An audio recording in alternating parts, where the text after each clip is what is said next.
All right. Oh, I shouldn't have. Um,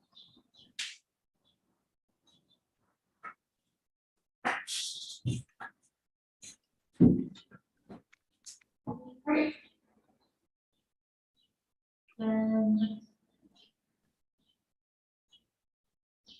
Okay, Kara, I don't have the agenda in front of me. Do you want me to go grab that, or can you? I have it on my phone. Okay. Yeah, I am like teched out because this is my computer and that is my phone. Yeah. Do you want to introduce what the topic is? Yeah, okay, so welcome everyone and everyone at home.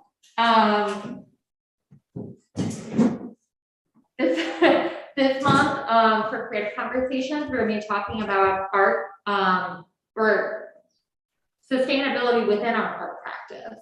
So right now we're in our festival month. Every year in April, starting this year, we have the Everyday Futures Fest, and in the Everyday Futures Fest, we examine sustainability through the lenses of art and science, specifically investigating the intersections between environmental sustainability, cultural sustainability, and urban sustainability.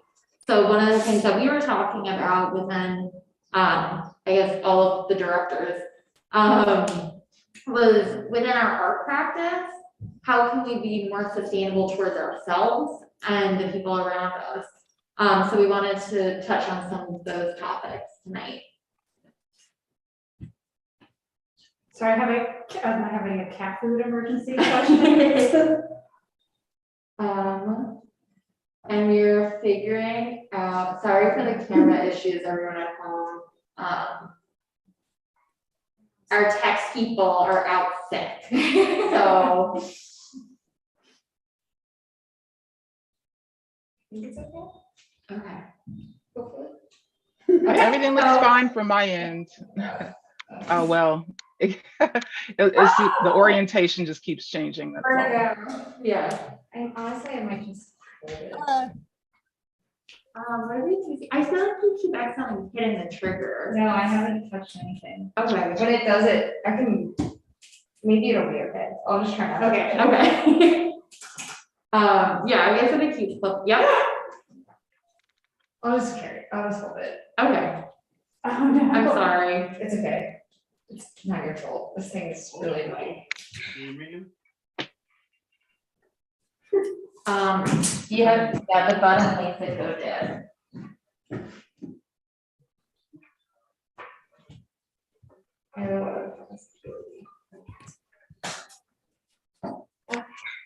So should he go? Yeah, here you go. Sorry, everyone at home again. Hi. Hey, Jen. Yeah, so one of the things we were thinking about, maybe a way of starting this conversation is if you all want to take a couple of moments and think about, like, within your own practice. I keep looking at the computer because I'm used to looking at cameras. I know, exactly. I keep doing this. This is our cyborg, the fellowship director. Yeah, if you want to just like pause for a few moments, if you have paper near you, and write down some things within your own practice that you don't think are sustainable. So like one of the things that I always think about is like my balance of time, which I think I bring up a lot in these conversations, is like how to schedule ourselves time and like fit in all the million things that we all do, which I think as creative people, we have a lot of them. But then like Mary and Kara brought up really solid points as parents of fitting like also sustainable practices as parents. So yeah, maybe we can take like 3 minutes. I wish we had started all of our tech issues with the 3-minute pause. Yeah, and then just write down, or like you don't have paper or don't want to use your paper, just like think through some stuff that you wish that you wanted to have like a more solid foundation with your own practice.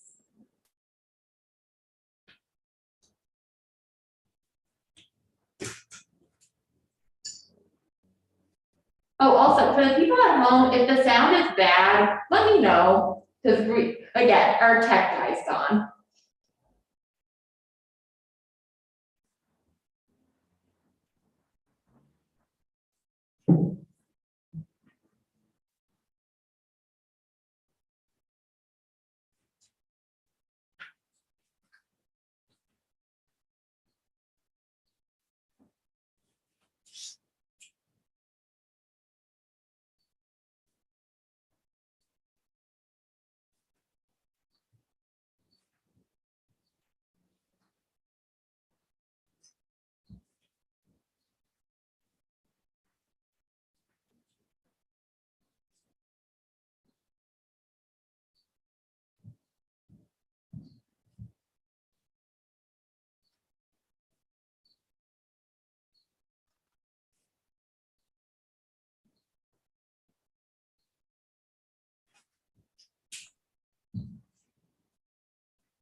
Okay.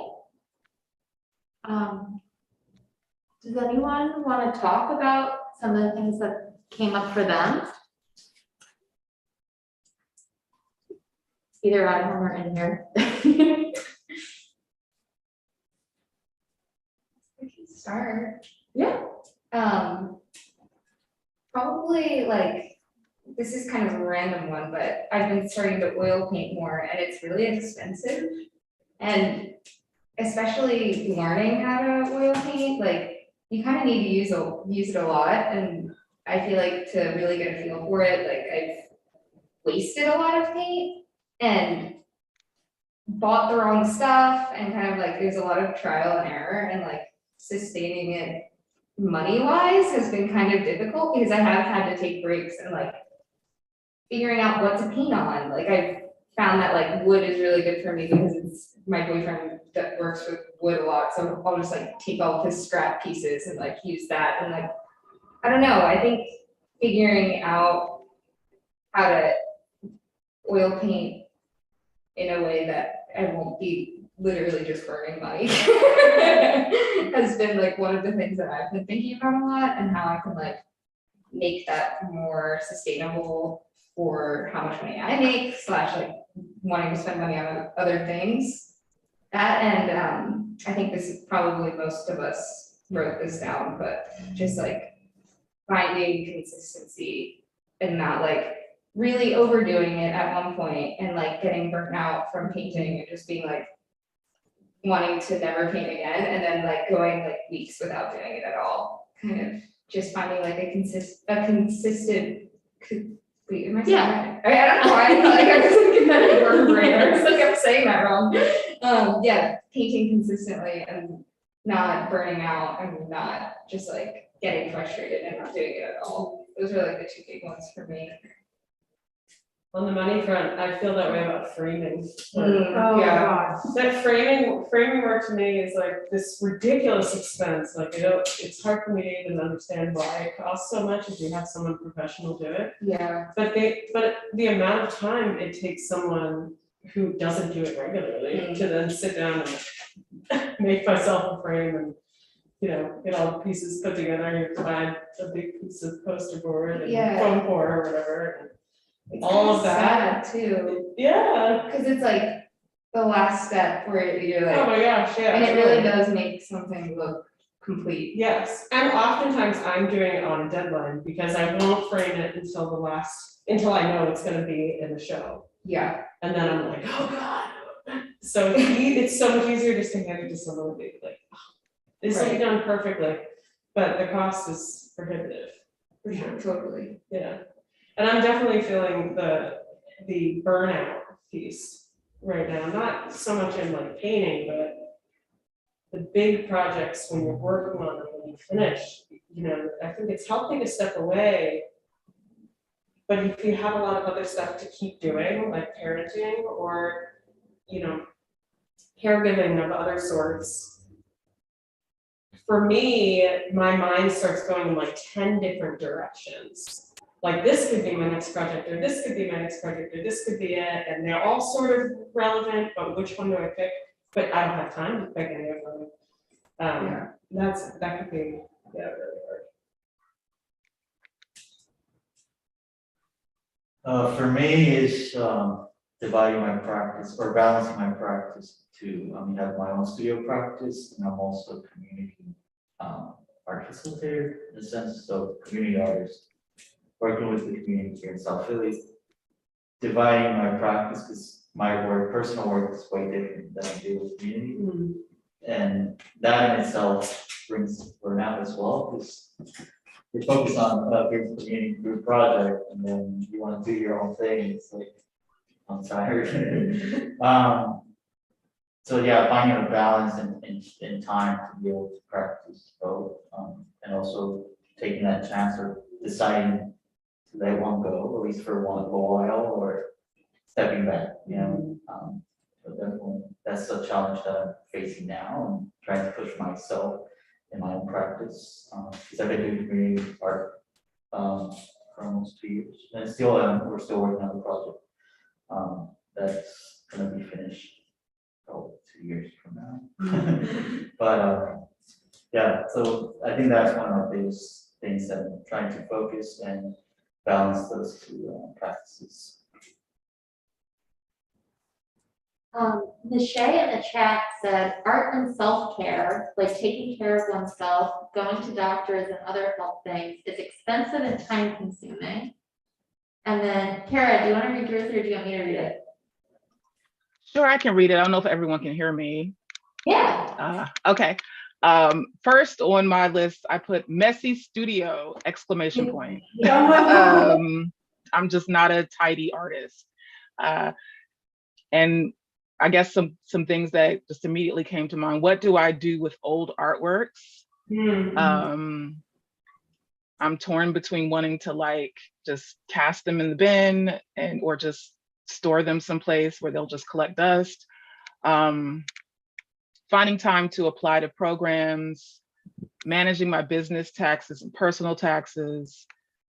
And what someone else said previously about the cost of certain materials and trying to like manage that and not have it be so expensive. So yeah, I have similar problems, cost management of supplies, and then also managing chronic health conditions. Yeah, and then Anna, do you want to read yours or do you want me to read it? Sure, I can. I was just saying that I agree, like so much of what other folks are saying really resonates. And I've been thinking about materials and waste. I work with stained glass, so there's the glass, there's metal, like lead and tin and zinc that I work with, chemicals like flux and patina.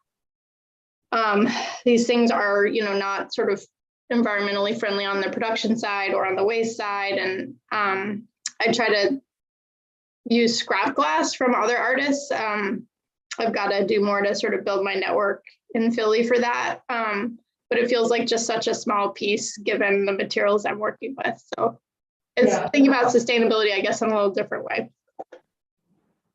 Yeah. I need to piggyback off of that, like, I don't have a studio, so I just paint from home, and like, safety around oil painting has kind of been like something that's been on my mind recently, and like, trying to do it as safely as possible. And, but also like, I don't know, not letting that hold me back from painting too, because it's been, like, I had such anxiety around like getting cancer and stuff, and I'm like, I need to ventilate my room, but it's just not possible. So it's also like, do I just not paint at all? Or like, I don't know what to do.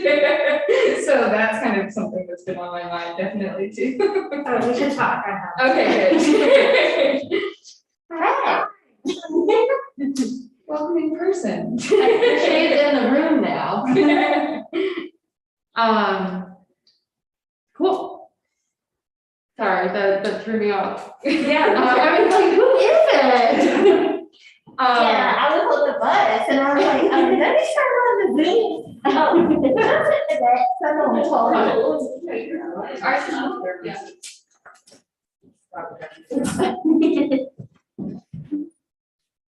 Oh, sorry.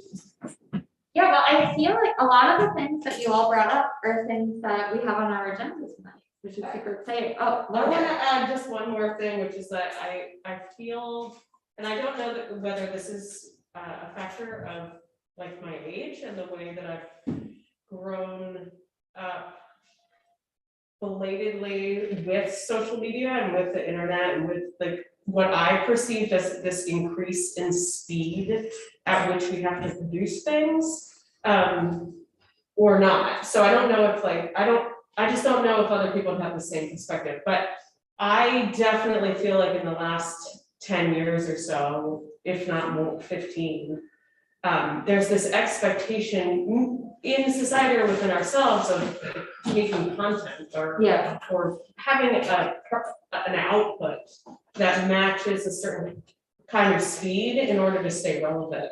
And that in particular to me feels really unsustainable. Yeah, well, I think that, I was just talking to Mike, one of our fellows about that. I was just talking about, when the fellowship show was upstairs in February, we were talking about what he was installing.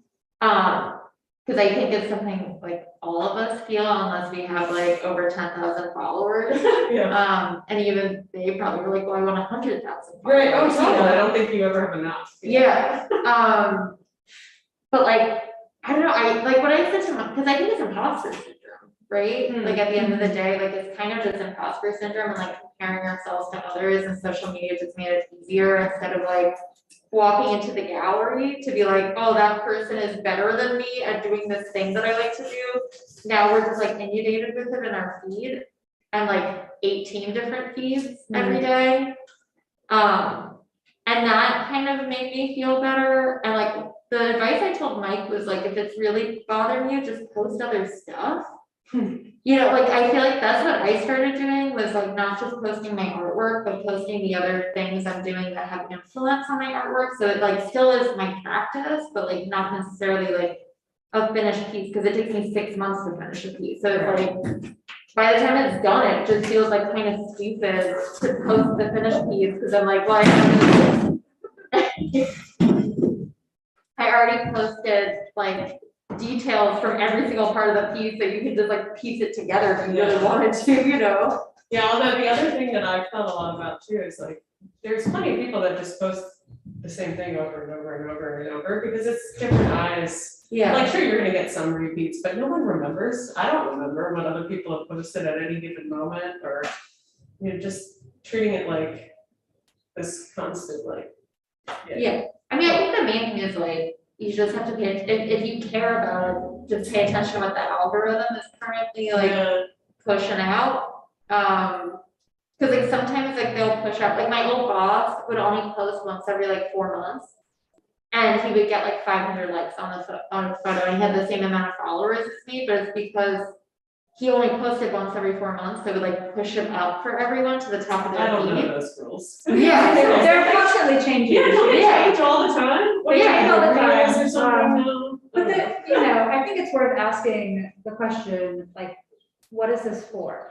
Right, Like, why, you know, if there are people who have, you know, 50,000 followers, and you're like, oh, shit, like, I should have 50,000 followers, what am I doing wrong? And then you look and it's like, well, what is this? It's like, this is, what's the purpose of this except to have 50,000 followers? yeah, but I don't know that I'm even talking about specifically like Instagram and obtaining followers. For me, it's more of like a societal feel. yeah. That we do more and we're involved in more. Our kids have to do more activities. They have to be involved in this and this and this and this. And we have to do more activities and we need to go out and the pandemic actually served as like this brief respite in a weird way. But I don't think it's going away. It's like, it's just an amping up of the speed at which we have to do. But I think it's those people who are sort of really religiously tending to, you know, their content and the presentation of their content that are driving this all crazy. Yeah. To some degree, right? Because there are plenty of people who are just sort of quiet, like, who aren't, you know, who aren't in the content mill, in the content mines at all, you know, they're just like sort of quietly doing their own thing, and I think that sometimes it's good just not to look. Yeah, You know? yeah. Not that I can resist, but I kind of signed up for a later account so that I could like put stuff out without having to check my Instagram, you know, and I'm just like trying to sort of transition into just doing that because it's so. Wait, you did what? Signed up for just like an account with Later where you can just schedule all your posts Oh, interesting. and just Okay. like not.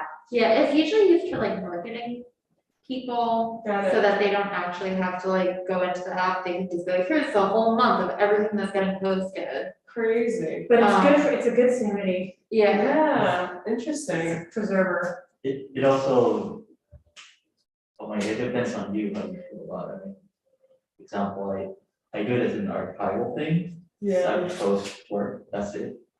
The idea of getting likes or whatever, it's not important, because at the end of the day, you're creating work. yeah, That matters. And it's ridiculous, I mean, the idea of, I think it plays with our heads, because we tend to think about, if I have this amount of likes or followers, then I have a problem to get a show or something, you know?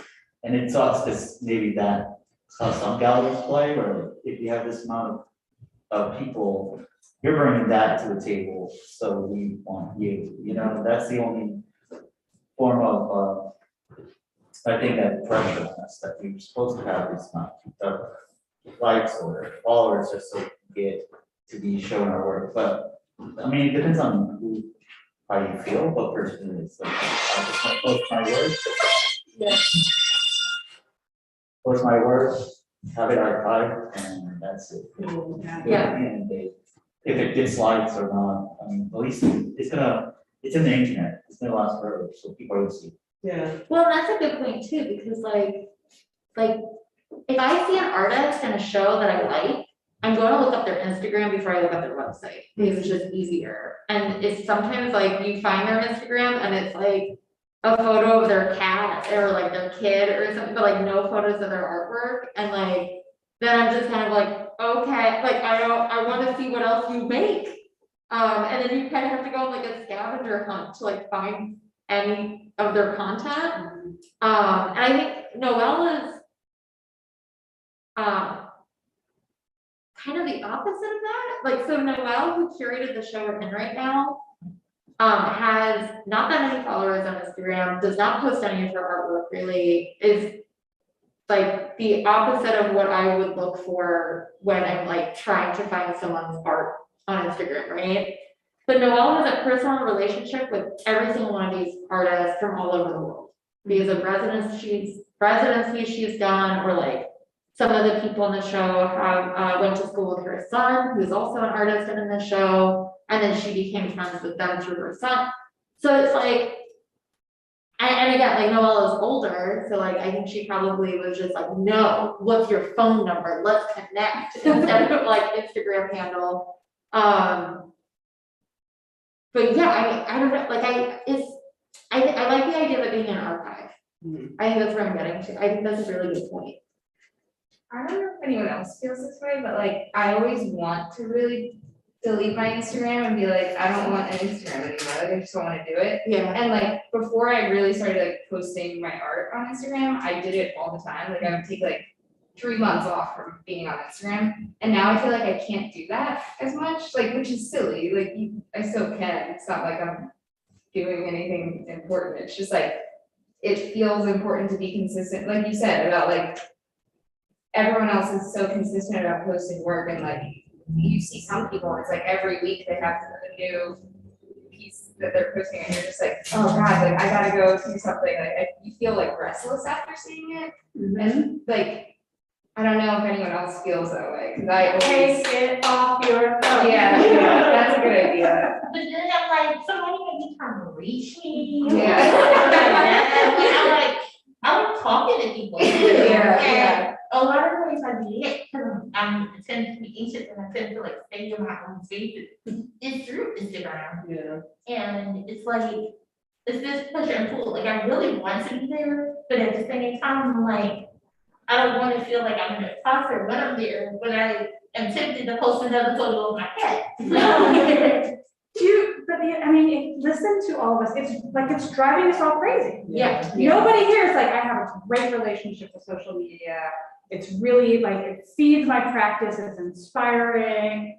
I mean, it can be that too. Like, It can be that. And I do have to say, I have made connections with other artists that I don't think I would have made otherwise. that's for sure. I I've don't found, know. I've curated Yeah. from Instagram for sure. Yeah, But in terms of that day-to-day stuff, like. yeah, no, it's terrible. Yeah. I ran away to the woods for a month to a farm that had no cell phone reception or like electricity, because I was like, I'm done. I'm like getting off the grid. I don't want anyone to contact me. I don't want to contact anyone, because I was like, I got one of those, I think this was what like flipped a switch in my brain with like at least like social media stuff. Was I got one of those app trackers that like told you every day how many hours you spent just looking at your phone in general, but how many hours per app. And I was on Instagram 9 hours a day. Wow. And that was just like my norm. And then I like started setting, I got another app that like blocked it out after certain times, and like I set it to like 4 hours, because like it was such like a weaning process, and even that I was like, okay, well now I'm going on my computer because I can't go on my phone anymore. And I mean also like I was doing different work at the time, so like that was part of it, was that, and then like I was doing organizing work, so like you're out in the world and like connecting to people through your phone. But yeah, it's not healthy, and I think like you kind of have to like just cut it off in order to develop a healthy relationship with it, and you have to do that like 18 times until you get to a point where you're like, okay, maybe now is okay. I love the idea that there's these robots that are driving us crazy, so we're creating other robots. Yeah. Yeah, it's like, oh, we have this invasive species, so we're gonna get a bigger invasive species to eat the first invasive species. But also, I can't remember if saying that the relation with social media is complicated, because I use social media to collect images that inspire me, images that make me want to draw, images that make me want to paint, and I would screenshot them and save them to my phone and my iPad, and I had folders with images, and I look through those images, and that's part of like it starts the process that it starts our creative process going. Like it's, oh, I look at this image and then I think of this image and then I start sketching and I put these things together. And so social media is both a blessing because that's the way I find those images, but it's also a distraction. But I can also talk to, because of social media, I can connect with my high school art teacher and, like, partially because of social media, one of my college art teachers has become a really good friend of mine, and we go back and forth and talk about each other's work, and I feel like talking to her helps my art practice in a way that, a different way than it did when I was a student. But it's a stage my process, because this is a person, my college art professor that I still talk to, we're good friends, she's known me since I was like 20, like for the last 17 years, and she's changed and I've changed, and like that kind of, like, we don't get to talk all that often, like face to face, but we comment on each other's art practices, and like I'll ask for her feedback all the time, and that's part of social media, is part of what kept that relationship going, so it's definitely complicated. I don't think anybody's saying, you know, you have to purge it from your life, but you don't lose out on anything if you let yourself check it from 7 to 7:30 every night, and then you're done. Well, I think this goes into like the first topic on our agenda, which is scheduling time, or just scheduling in general. Scheduling strategies. So that was, okay, so there is this book, that I had read, I think it was 2 years ago, that I forget the title of now, but I will remember it and tell you all. And it was written by someone who is Jewish, and they were talking about the idea of Shabbat, and taking Shabbat for yourself as an artist. So they were talking about like the importance of scheduling time away from everything. So like the idea of, I mean, within Shabbat itself, of doing that on Fridays so sundown Friday through sundown Saturday. Sorry, I was like, am I saying that right? Of like not using technology and like spending time with your family. And they were talking in the book about how important that is, not necessarily on Friday, but finding time within your practice, even if it's just for like one evening every week, that you schedule time that you're not working on your career, you're not working like in terms of like whatever you do for like money. And if art is how you make money, then that's great. But like not working on your art practice, not working on anything for work, not looking at your phone, just spending time with either, if you live alone, yourself, or the people that you share space with. And I thought like that was really like mind blowing to me, was like, oh, I can just like put that on my calendar. And then on the opposite end of that, she had talked about scheduling work days. So like I scheduled 2 of these a month for myself, and I have to, going back to last month, I'm talking about balancing. I need to balance this in my life again, because I haven't been scheduling it, but I'm going back to it because I feel unbalanced right now. Scheduling that time, to not, like, let's say it's a studio day, but you realize like, oh, I have like 5 applications that have to go out, and I have to like get this thing framed, and I have to schedule a doctor's appointment. That's your office day, and that is on your calendar, and you are not doing anything in regards to making art until you're done with all of your work that you already scheduled for yourself. And one of the tools that she has suggested is like, if you have a planner or like a sketchbook or something that you always have on you, put a Post-it note in it. And like, as things come to you, like, let's say you schedule every 2 weeks, you have an office day. Over those 2 weeks, if it's things that aren't urgent, but you know you need to get done, like calling the doctor for that doctor's appointment, or like filing your taxes, or like what, you know, like putting these things on that Post-it note. So like when you have your office day, you go into your studio or into your workspace, and until you check off all the things on your Post-it note, you can't start making art. And that helped me a lot, because I hate doing everything. on my days off, except for working on my art. And, yeah, it just kept me consistent. And like also things like my old job, I researched open calls all the time for the people that I worked for. So like I didn't have to schedule time to do that in my practice because it was my job. And like now I actually do have to schedule time to do that. So like that is always on my post-it note now, like take an hour to actually like research stuff and like apply for at least like one thing a month in order to like try to like keep putting your work out there. And like sometimes you keep getting a bunch of rejects and it's fine. I would also add, you know, I think that different minds and different neuroses need different strategies.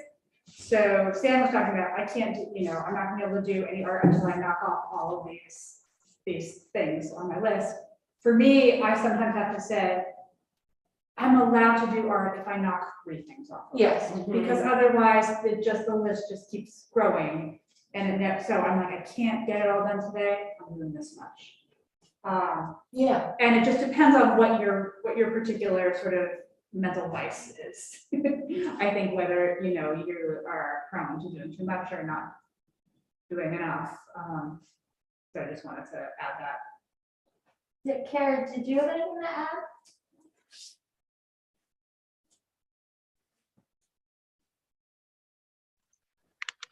No, I think I agreed with pretty much what everyone else is saying.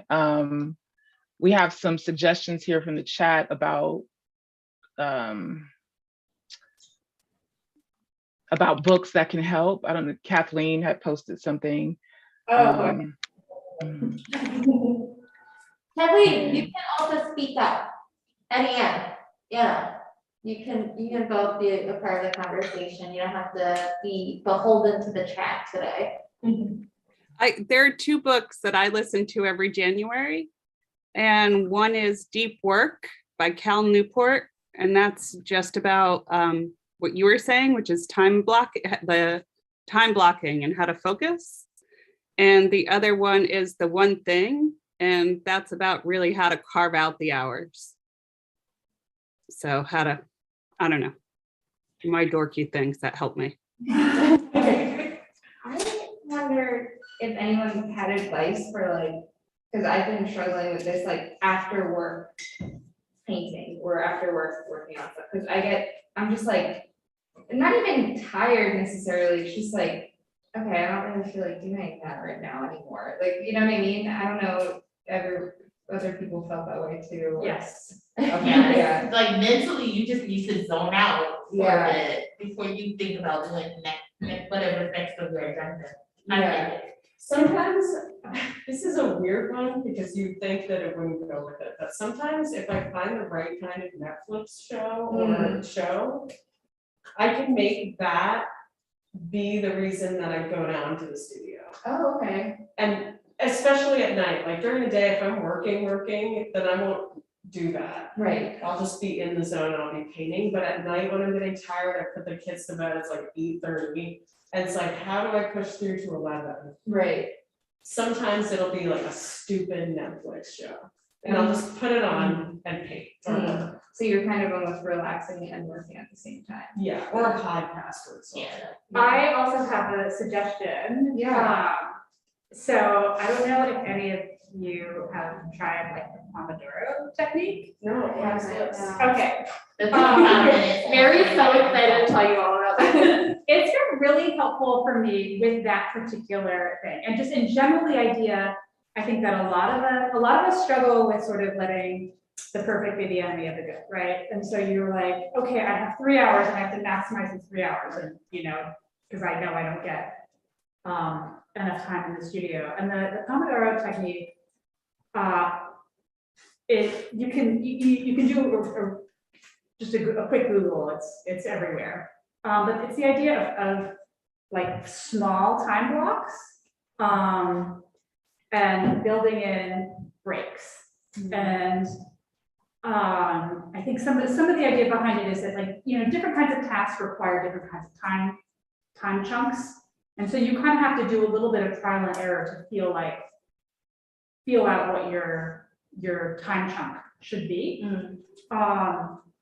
But I think, research suggests that like 50 minutes is maybe, an ideal block of time to do something, and then you take a break. But you can do 25 minutes and then a break, and then 25 minutes and then a break.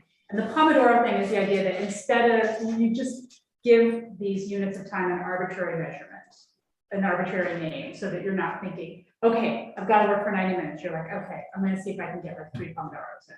Oh, cool. And it's stupid sounding, but it's actually so great for what you're describing. Because if you say, you know what, I'm gonna do one chunk. I'm gonna do 20 minutes, I'm gonna set a timer, and then I'm gonna take a break. And if I don't wanna go back to it, that's enough. But you always, once you set it, it's just a silly. It's kind of like putting lunch on your to-do list, Yes, because then you get to check it off and Yeah. you feel like you're accomplished. Because you have to do that anyway. exactly. But the other thing about it is the importance of building in breaks, which we don't do. So it works on the other end as well. It's motivating, but it's also it builds in a little bit of self-care. And so for me, I have done the actual set the timer with a little tomato pops up on my computer screen. I've done that. I don't do that now, but I do kind of build in okay, task, break, task, break, task, break. I've done 3, I get a snack. I'm a little kid. Yeah.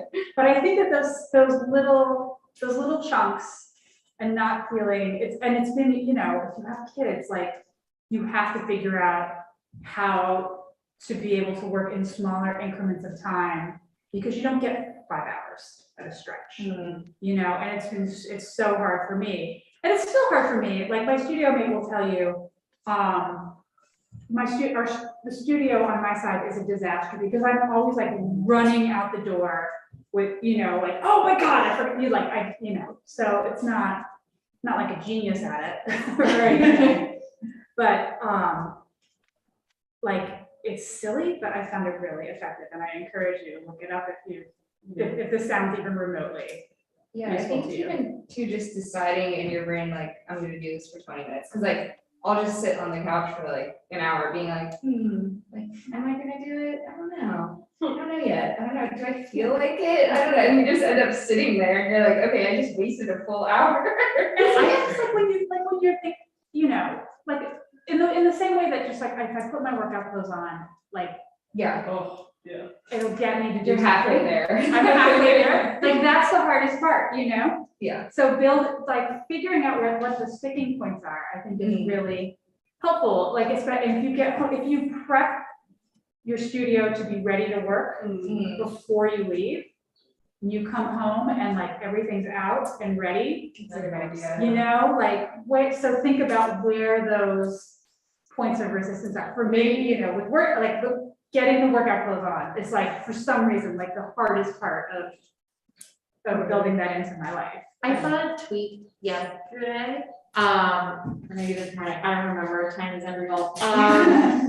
Yeah, I saw a tweet in the last 24 hours, that said, basically the opposite of what you just said, Ronnie, of ever since I started just doing it, my life has been so much better. So then he expanded, if I think about making food, I do it. If I think about doing my laundry, I do it. And I was oh my God, that's so empowering. Yeah. One thing that I found really helpful was I did a time study. So you actually chart what you're doing and finding every half hour, and you do it for a week. And then I sat and I looked at it and I realized, oh my God, I watch way too much news every single morning. I'm sitting in my bed drinking a cup of coffee for an hour and a half. So I started painting during that time, and I got so much more accomplished. But I wouldn't have really done it if I didn't kind of look at my time overall as, get that big objective picture of where am I actually just having massive time sucks. Catherine, that's the greatest thing I've ever heard of anybody doing. Would you say that again? That's the bravest thing I've ever heard of anybody doing, like actually staring into the abyss of what they're doing with their time. Yeah, social scientists use time studies too. So I've used them in the past when working with people. Yeah. Oh, do you have a recommendation, Kara, for like a platform for time studies that social scientists might use, or like a technique for? No, I could look into it. It was like a decade ago, but it's helpful, as Kathleen said, because you get to see, yeah, first of all, what you're spending your time on, and also gives you perspective of how many things that you actually do in a day. And people are really stunned to realize that it's a lot. It's easy for a to-do list or for something to grow to like 20, 25, even 50 things. So, but I'll check, I can do some quick research on that right now. We started doing that like within like the DVAA team, back, I think September, right? And like I would have days where I was like so stressed out because I was like, how did I work 12 hours and I accomplished nothing? And I just have like double the amount of emails and I haven't touched any of them. And then when like I actually looked at my account of like logging time after that, I was like, oh, I didn't touch my email because I had like 10 meetings today, and also like was gallery setting for a tour and was doing this and this and this. And then I was like, oh, I actually do a lot. Just not everything is like my email inbox being empty. I think so. If anyone is interested, Clockify is a free service. Clockify? Clockify. Yeah, it says clock, IFY, is it .com or .me? I think it's not me. Yeah, Clockify.me. Something weird. And Right. yeah, there is like a paid version, but it's like, we don't even use the paid version here. And like I use it to log my independent contractor hours, like in a separate account, when I work for other people. But I feel like if you wanted to do a time study like Kathleen did, Yeah. this is like the way to go because it is so easy to use, and they also have phone app, which is not as easy as the web version of it, but it still is like easy enough that when I forget to clock out, I can like do it from my phone when I'm not next to my bike. It's the only, Sam can tell you, it's the only thing that's ever gotten me to log my hours. Yeah, Mary was driving me crazy because she never logs her hours. I was like, Mary, just use the platform. And now I like don't have to remind her. Yeah, I think I also wanted to bring up, Kara has been putting really great stuff into the chat. So one of the tools that she said when we were talking about the Pomodoro was listening to an album.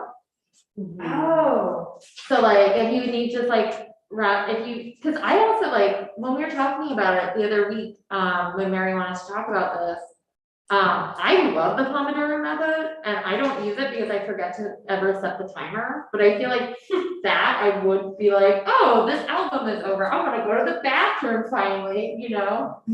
My son just naturally kind of does that, and he's not exactly like the poster boy for executive function, but he listens to music all day, but he listens to whole albums, and he kind of like structures his day around albums, and I've never thought of it that way, but it's probably not great for his hearing, but it's probably good in other respects. Also, Kara, do you want to talk about your to-do list? Because I do the same thing and I agree with you. Yeah. I just basically said in the chat that whenever I feel like extremely overwhelmed with things, even if it's like on my calendar or something, I'll just sit in the morning with my big vat of coffee, and I will just do a to-do list of everything that I can think of. And even if I don't get anything done on it, it just makes me feel better because I've gotten it out. I've gotten that worry out and on paper. And so I feel like I'm no longer beholden to it, but that if I do need to that I'll look back over it. And sometimes I'll use the same to-do list for like 2 or 3 days. Like it'll just be, like I did one on the 13th and today is the 15th. And I have nearly everything that I set out to do completed with the exception of a few things. And so it's something that I don't have to do every day, but it helps me to get out like, all of the things that I feel like I need to do.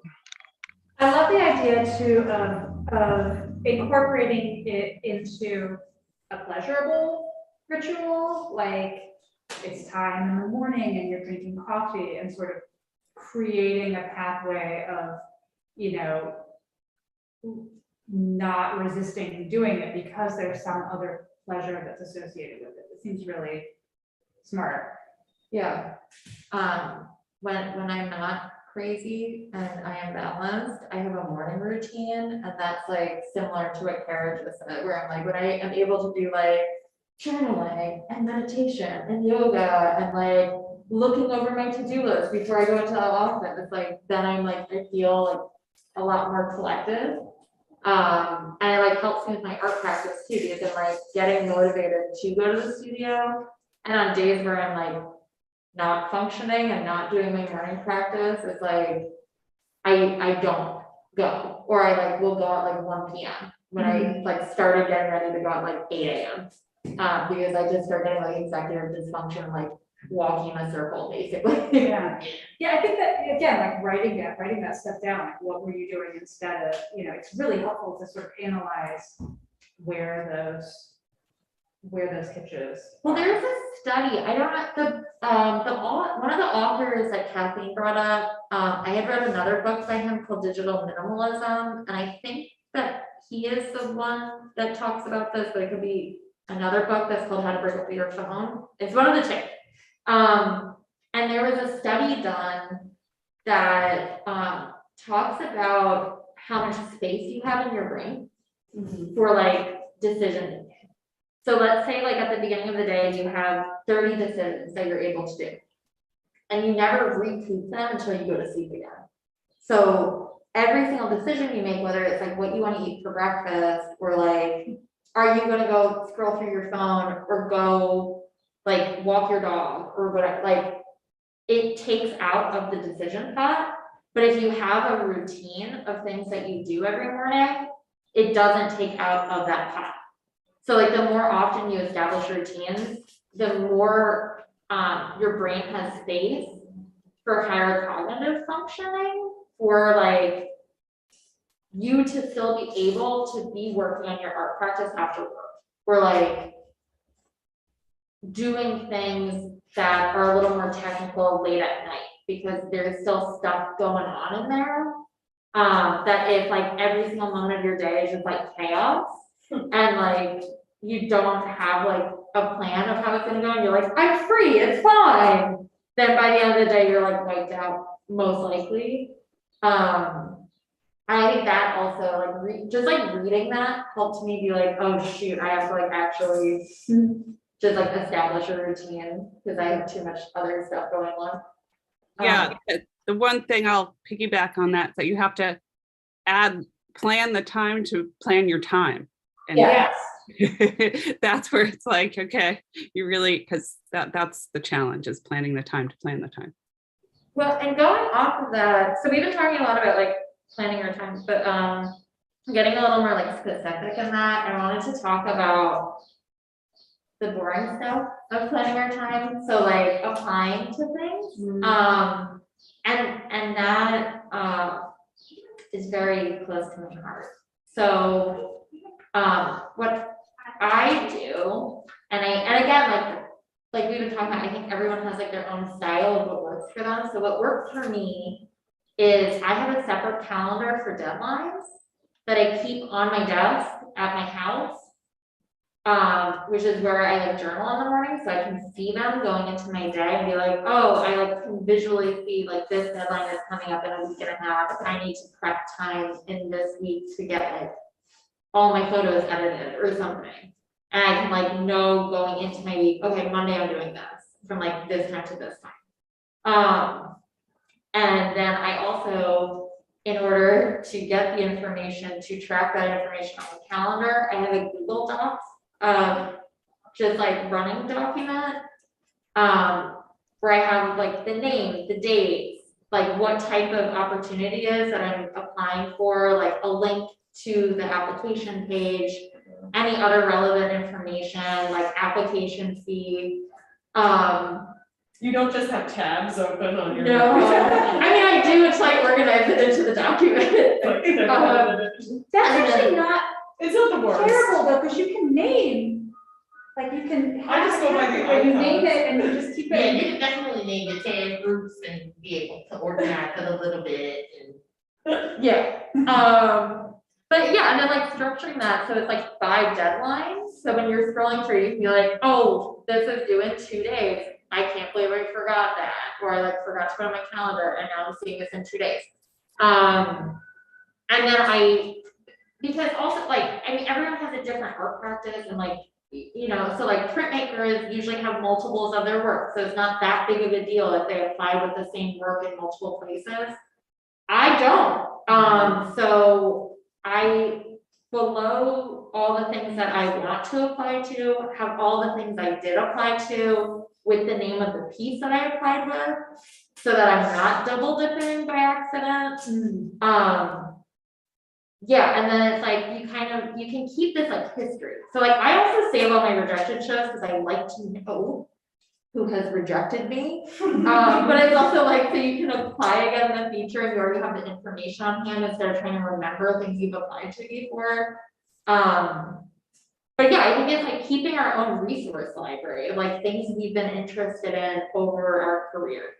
Or, and also just like the tools on deck of like when things are occurring. And just having this information like already available to us, like if you already have like the document and you just bookmark it on your, like if you have Chrome like on your bookmark tab, then every time you see an opportunity that you're interested in, you just open the bookmark and like throw it in. And when you have that office day that you scheduled for yourself, you can structure your calendar and your document. Yeah. I just wanted to maybe use this as a seg. I think that it's also, you know people and they know stuff. And I think whenever you can pool resources, that's like a little bit that you don't have to do. So if you have a shared doc, you've got more stuff, and it's having like, having like a little group text with, a few people that you really trust, who really support your practice. You have art friends that, that you're like, you're rooting for them. Like any success that those people have is like, it feels like a victory for you because you're so behind them. Like those are the people that you want in your like accountability group, your text group or whatever, because those are the people who are gonna, presumably reciprocate and really want the best for you, and who will let you know about a deadline and stuff in sort of no sense of competition or resentment. And like, I can't recommend that highly enough. It's been really helpful for me to have just a few friends who I know, like want the best for me, and kind of to formalize it. So I have like shared docs with people with lists of things and stuff. It's been really nice. Yeah, I can't remember if you've talked about this in other creative conversations, but also like how you were saying that you have friends edit stuff and like look at it over your shoulder. Kara has edited this. Yeah. Helping me with my artist statement. Which I think is really nice. Yeah. That like, because like your friends know you well and like can bring in things about you that you don't always see for yourself. And I think that's like part of it too. Yeah. I think, like collective work is really important. Yeah, and Brian's not here tonight, but he was supposed to talk about his crit group, which when he was in grad school in 2015 and 2016, he was getting his MFA at Tyler in painting, and like, I guess they made all the painting kids made friends with people from PAPA at the time. So they formed like a dual crit group so that like people who are painting in both places could critique each other's work. And that crit group has just like continued to run all of these years. So like obviously some people have left and like other people have come in, but it's like still somewhat a lot of people who know like the lineage of your work. And like that's accountability too, in terms of like they meet up on this specific day, and like even throughout COVID, they continue to meet over Zoom because like they all work individually alone, mostly at home studios. So having, I mean, maybe I should say, I don't know if that's true. From what Brian has told us is true. But like having that extra feedback of people that also know the practice, I think has been really important for Brian. Yeah, so do you two, Kara and Mary, want to talk about like scheduling and parenting and stuff? Or like sustainability within parenting? I'm trying to figure out how to word that. I mean, so Kara, do you want to start, or I'm happy to start? Kara, you made a really good point in the chat earlier about like the shared calendar with your husband. Yeah. Yeah, we have a shared calendar. It's how we function. Because like we would get into like disagreements about, oh, I didn't know that you had to do this on X day. And also we have a weekly family meeting where we meet like every Sunday. And sometimes it's on a different day, but usually it's on a Sunday, where we just actually look at our calendars together. And so we know what we're doing. And also it's a built-in time for us to check in with one another over other stuff. So that's been kind of really helpful and instrumental to like our success, I think, because we both have multiple like jobs and commitments and things like that. So at first I hated them because I'm like just a person who doesn't process a lot about when, through talking, but it definitely helps. I also like the idea of adding in a cleaning day. I was thinking the messy studio things come up multiple times, and I know that for me applies to the parenting thing too, because kids are like notoriously bad at cleaning up after themselves, but having the family meeting and having like a family cleaning day where my studio can get cleaned as well would be so good. And in the same category as like the office day, like a scheduled day that is for that and not for the other stuff. Yeah, that was later on the list. Yeah, we were gonna touch on cleaning too. Yeah, well, it's all wrapped. For me, it's all wrapped up. Yeah, I think all of this is intersecting. Yeah. I also just like, I mean, this is something that Kathleen and I talked, I'm like trying to catch her eyes. My brain is not processing that this is how I think. Like when you're really in, and every family situation is different, but I think when you're really in the thick of it, like really in the weeds with, certain ages, like there is no sustainability. Right. Like there's not, I guess some people have, they get lucky with their kids, or they get lucky with the type of practice that they have, and are able to, have a reasonable output and, have time with their children. But I think for most of us, it's just like, it's not there. You just, you're in survival mode. And then you get out of survival mode, and then you have to like figure out what you're doing. And I don't think I know anybody who's a primary parent, particularly to more than one kid, who hasn't, who I haven't seen just kind of like, at the end of it, like they're just like swimming up and just came up for air, when they get to a certain age. And I said, I mean, that sounds bleak, but in a way it's not bleak. Someone, a really lovely piece of advice that I heard, and I don't know where I heard this, but like, you know, nobody's gonna care that you stopped for a while. I mean, and that's depressing, but it's also great. Like, it's okay to stop for a while. You know, it's gonna be harder to, you know, reestablish connections or whatever, but I think that sometimes like, just letting yourself like not, you know, just make little drawings or something. But the advice that people always give about careers, and how to be, you know, successful in the arts is you have to show up for things and you have to go to openings. And you have to network and you have to make connections, and that's the way a career is formed. And you have to constantly, and it's like, you can't do it if you've got little kids. You can't do it.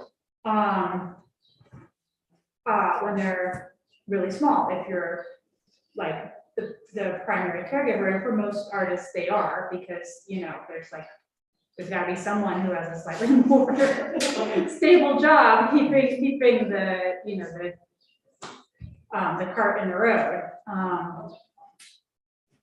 And yeah, that's. I think things have changed with COVID too. We're like I have a friend who has, I think she's like 5 now, but when we met, her daughter was like 2. And she used to take her to openings, like my friend was like a collective member of this, like a collective space. And she would bring her to everything, you know, and like she was always there at everything. And then COVID happened and now they're like in lockdown because like they can't get their kids there, you know? Yeah. And it also depends on the space.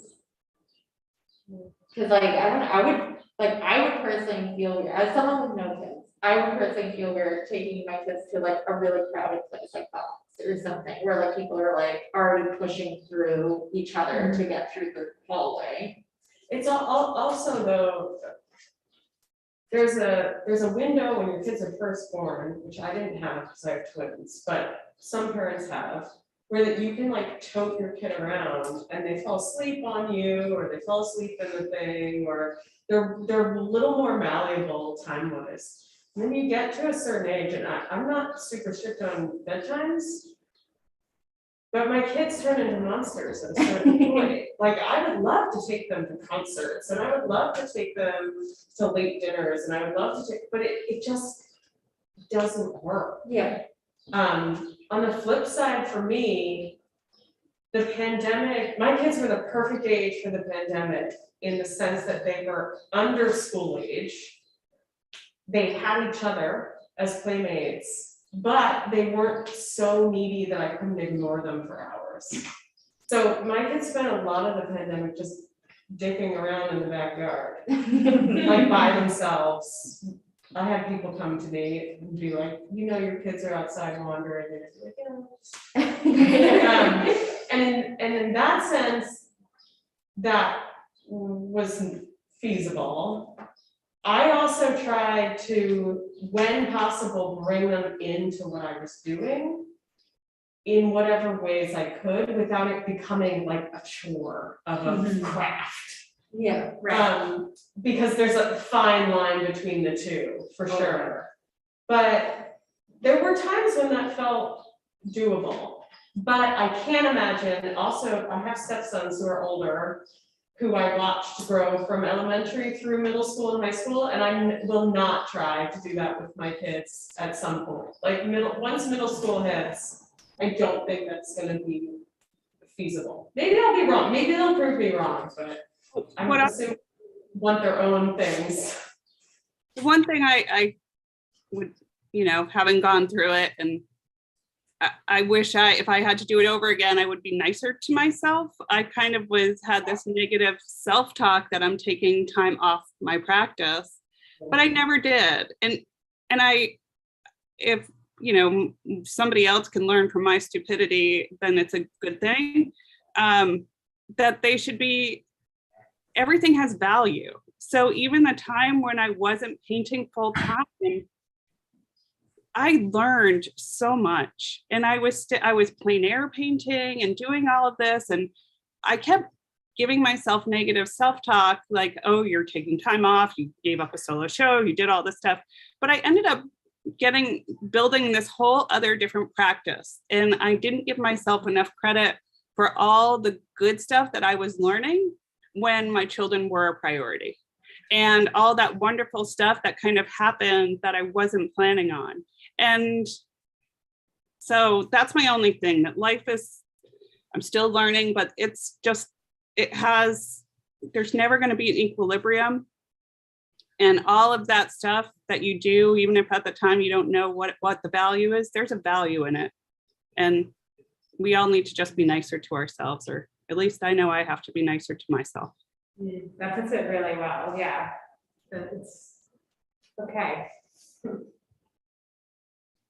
And if you have that, like, I have, like, my biggest thing is learning to, listen to the sign when you want to be working or you want to be doing something, but your body is telling you that you need to rest. Yeah. Whether or not you're in pain or you're just like, you have a million thoughts at once, but your body is telling you, look, you need to go lay down. This is not gonna end well if you don't. And yeah, I've come to the point where I know I need to listen. Like that's one of those things that no matter how willing I am, how much I'm gonna be working on something else, if my body tells me, okay, Shay, go lay down, come back to this later, and I don't, that 15-20 minute nap is gonna turn into hours in bed or days in bed because I didn't listen to my body and I just stop. And that's something that I've had to learn the hard way. I agree. And then going back to time block, I manage the whole family's calendar, and it goes on the refrigerator every single Sunday for what's happening on the week. Like when they have their tutors, when they need rides, when their jobs are, who's home for dinner, what is for dinner every day. And if whoever's cooking the dinner has to cook it, and we have set 2 days a week that they each have to clean, and they don't get to eat till they're clean. And the rooms are clean. Why you're my favorite person. It's just like, yes, I wish I could do this in my house. So like I'm super, I'm not that strict, but I'm stricter than my husband, but and they're funny. So then it's like, don't ask me, look on the calendar. It just frees up all that time. Yeah. Yeah, Kurt, do you have anything that you want to add in about parenting? Oh, you're muted. I think kind of, along the same lines of what other caregivers were talking about, is that, yeah, when they're like an infant, it's a little easier to do certain things, not everything. But by the time I think my Dara got to be about 2 or so, it just became a practice where I kind of invited her to do the artwork that I like. So the reason I had always loved collage, but I found collage to be a very like kind of accessible art practice for my daughter, because it and also for me, because it didn't cost a lot. I was using things that were around the house, using glue sticks and like I'm talking about like the Elmer's glue sticks that are like purple for kids, and so I would invite her to do that with me at our kitchen table. And so for a long time my kitchen table was like my workspace. And so I think that was a strategy that I use, is kind of like inviting her to, when I'm working on a piece, whether it's drawing or, doing collage, I made sure to have her do it and be involved. And it works to varying degrees, also, I just had to face the fact that, because I did a lot more painting in the past, but now since being a parent, I had to face the fact that my practice was going to change, and I had to okay, I have 30 minutes to work on something and this is what I'm going to do. And so that's kind of how I organized my time, was, 30-minute to 45-minute increments of doing work. And now I have, Fridays are supposed to be my studio day. I haven't had a studio day in almost a month though. So, but yeah, those are some strategies that I use with parenting. And also I, like to take my daughter with me when I go to events if I can. So. I love that idea of, adjusting your practice to suit your circumstances. And I think that, if you're a primary caregiver, we all suffer with imposter syndrome. And then, it's compounded by the fact that you're like, oh, I'm just like, I'm a boring mom with drawing as my hobby. And, you wouldn't come to those kinds of judgments about someone adjusting their practice for any other reason, right? You wouldn't be like, oh, well, you're not an artist anymore because you're not working in a glass blowing studio. So like, you might as well just pack it up. Like, but when we talk about, okay, well, I'm going to be drawing and doing watercolors and collage for a little while because that's what my circumstances allow for. You feel like, and I'm such a loser. I'm just like doing like craft hour with my kids, and I think that what Kathleen was saying about like being kind to yourself and recognizing, that it all has value sounds very wise. Well, I think that just reminded me, I was just talking to Suji recently about my friend Karen Lathan.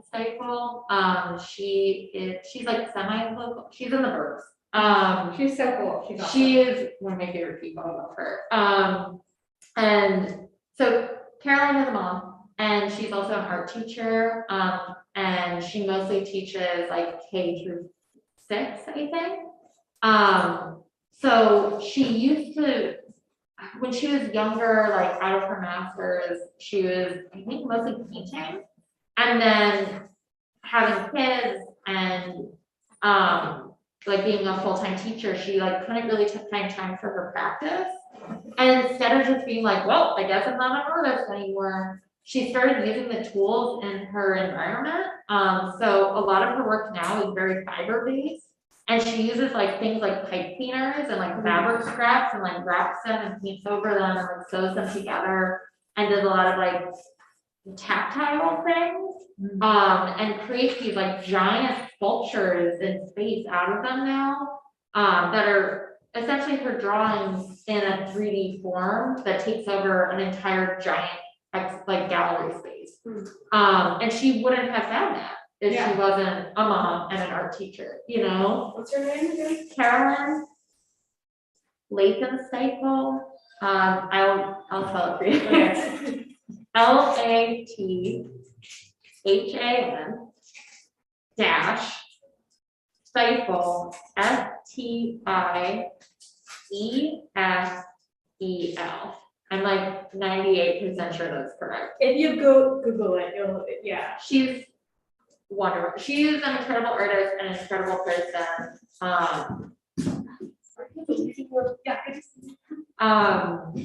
My friend Caroline Santa has a similar kind of story and she's actually friends with. Okay. She has kids and is also an art teacher, and she makes these like incredible weird drawings that are, out of, sort of scraps of paper, and they have that kind of vibe of like kid craft, they're informed by it, but in a really, really interesting way. She's sort of, taken this stuff that surrounds her and like the snippets of time that she's had and, built this really wonderful practice, and they're friends. So I'm sure that makes sense. But yeah, I want to, just because we're running out of time, we're gonna do our. Yeah. I started thinking after what you said, Morgan, maybe we should have a creative conversation about prepping our studio that includes like cleaning, but also like other things of like setting up spaces for like, when like getting grants in order to set up our spaces to have like ventilation and stuff. And I think I know of an organization that might be able to better serve us for that. So why don't we skip that section? And then instead we can have Eliza, who's been sitting here next to me, waiting to show all of you different stretch techniques. Ooh. Ronnie, do you want to get closer to Eliza for the people at home?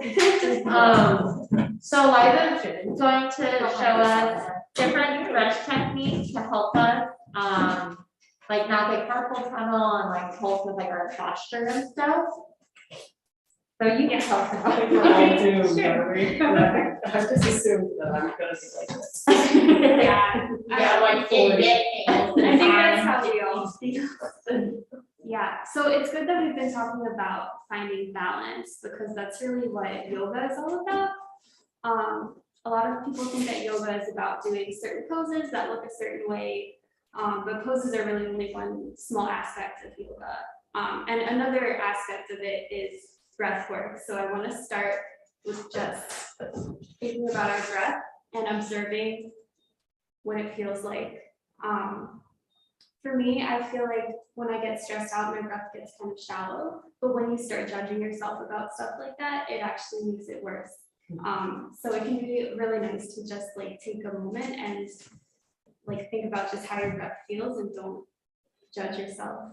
But just observe your body. This is a really good way to start.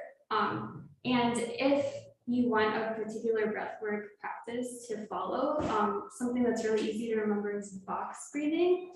Has anybody heard of that before?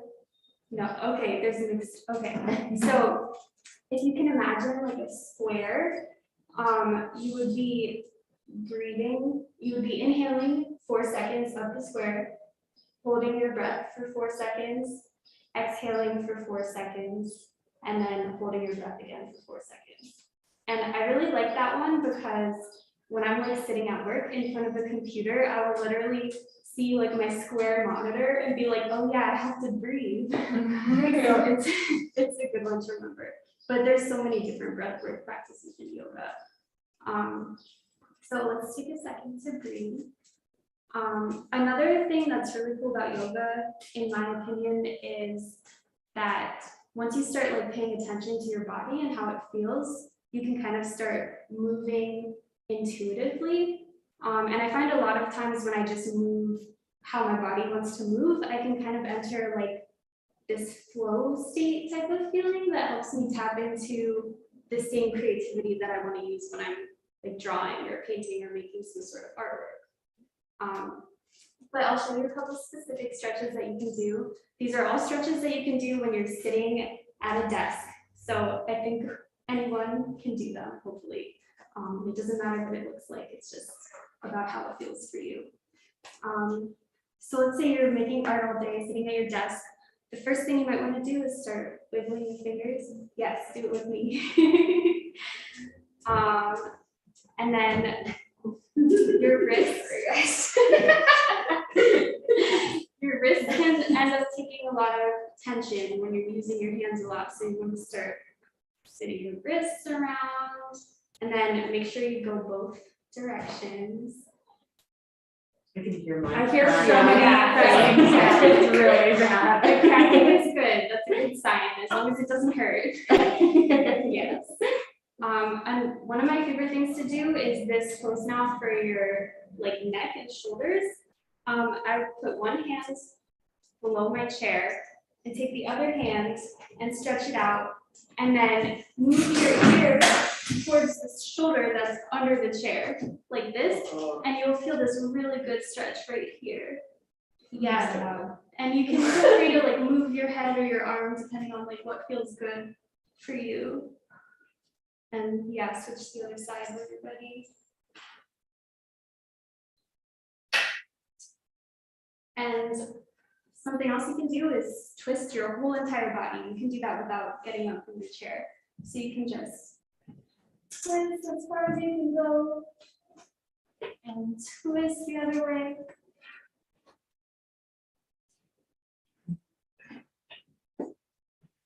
You guys are doing really good. And then you can actually stretch your lower body too, even if you're sitting at a desk. Your calves actually hold like a huge amount of tension, so you might want to flex and point your toe, and that will stretch out your calves. I like do this under my desk at work all day. Now we're gonna go to this. And then just like we did our little wrist thing, you can do that to your ankles too. Some people like to spell the alphabet with their toes, and that really gets your ankles going all different directions.